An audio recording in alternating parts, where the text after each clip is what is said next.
it would, be the opposite of everything. They're just trying to show another aspect to things, but just never really works out that way. So.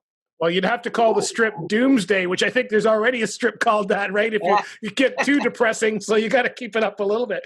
So now, why sour grapes? Just because you seem like a nice guy. You don't seem that depressed to me. I might be wrong, but you seem like a nice guy. So why are you just sour all the time? How do you come up with that much sour stuff? I know there's it's funny. I actually have a story of sour grapes. Is where I came up with the name. Like I said, the strip was called Every Blue Moon way back when, and I wanted a tattoo, and so for my 30th birthday, that's how long ago that was. I went to get a tattoo with my cousin, and I was just complaining. I'm good at complaining, and we all are. We all are. So I went to get a tattoo. I was complaining and stuff, and finally, the tattoo artist just looked at me and he says, "Sour grapes does not suit you very well." And that's always stuck in my mind, even though I had Every Blue Moon. For some reason, that name, Sour Grapes, has always stuck with me after all these years. Yeah. So when I went to 2013, to start the strip, Sour Grapes came to mind. Yeah.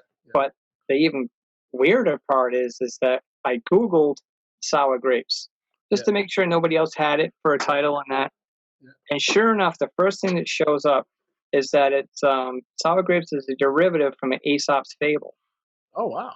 And I freaked out because I went, wait a minute, my character's Aesop, and it's an Aesop's fable. And so that was not planned.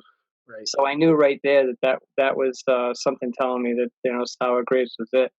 Wow. It's funny. I don't know. It sounds very similar to my story because when I started drawing and I was trying to figure out, I put out a comic book. I put out a series back in 2008, and I've always struggled with drawing superheroes. Like I've always, I admire the guys who could draw but I don't.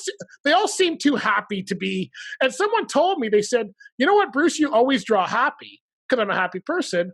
And it's right. When I looked at it, I go, well, you know what? I'm more attracted to the Mad Magazine style of work, and the Jack Davis. And when I look at who the guys I really am attracted to as far as their art, it's guys that draw kind of happy and in that style. And as much as I love the superhero stuff, when I try to do Batman or Spider-Man, it does not come out mean the way you're like. I would be terrible at villains, right? So it's funny that you say that. It's based on kind of just your mood or your inspiration or however the tattoo in this case, right? So.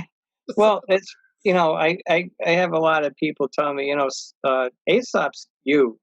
He's you. You are Aesop, and Aesop is you. And I kind of take that like, yeah, I guess I have that personality, or I can most of the time. So when I listen to myself in some of these podcasts, I'm like, yep. So